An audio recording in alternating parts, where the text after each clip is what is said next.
The date, January 1960. The place, Las Vegas. The players, Frank, Dino, Sammy, Joey, and Peter.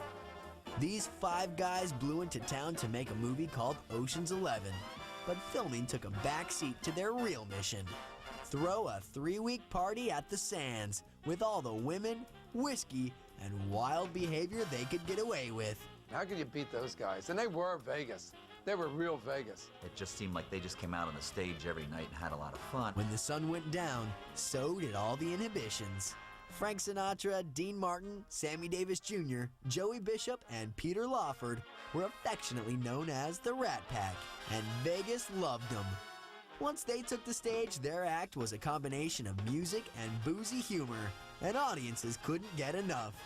The sellout show sometimes went on till 3 in the morning. They would party with tailored suits, crisp white shirts, everything, and everybody wanted to go see the Rat Pack shows. Because, I mean, where else today can you get someone like a Frank Sinatra, Dean Martin, Sammy Davis Jr. all on one show? It just does not happen. Frank Sinatra was the single greatest entertainer this planet has ever known. And Sammy Davis Jr. was one of the most exciting talents that you'd ever see on the stage. And Dean Martin was the epitome of Mr. Cool. Put all those 3 together, and you got one hell of a show. Sammy was one of those guys that just loved for everyone to have fun, and we all loved it because we were hanging with Sammy Davis. They were gamblers. They liked to drink. They liked girls. A lifestyle that everybody aspires to be like. Soon the world would make way for the rock and rollers. But for a short time, 5 swinging guys were on top, and Vegas reigned as the coolest place on the planet. For a lot of people, Las Vegas means one thing: the chance to strike it rich. In 2003, almost 36 million visitors strolled through the casinos on the Strip. Some stayed at the tables and slot machines for 5 minutes, some for 5 days. You don't have to be a high roller to rake in the dough. In 1997, Sue Henley, a Vegas construction inspector, hit the Megabucks jackpot for $12.5 million at the New York Hotel Casino. But the hottest moment came in January 2000 when Las Vegas cocktail waitress Cynthia J dropped $27 into a Megabucks slot machine at the Desert Inn. Cynthia was down to her last spin when, ka-ching! Suddenly, Cynthia scored a cool $34 million jackpot. It was the biggest Megabucks payout in history. Isn't that what Vegas is all about? Stories like these undoubtedly keep the dream alive.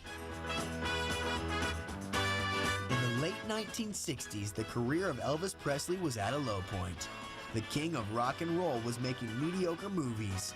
He hadn't performed live in almost a decade, and he was beginning to put on weight. In 1969, Vegas came calling. Elvis agreed to appear at the brand new 2,000-seat showroom at the International Hotel. Presley was so nervous, he wasn't sure he could go on. But on July 31st, he did.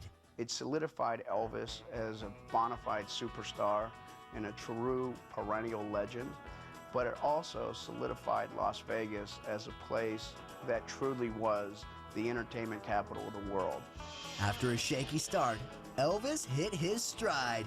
He sang a mixture of old hits and new tunes. He told stories, he was funny, sexy, magnetic, and the crowd loved him. The king was back, and this was only the beginning. The hotel signed Presley to a lucrative long-term contract. Elvis performed here every year until his death in 1977. For a time, Elvis Presley was Las Vegas. The two became permanently, forever intertwined. That's why The Return of the King ranks as #1 on our list of the 50 hottest Vegas moments.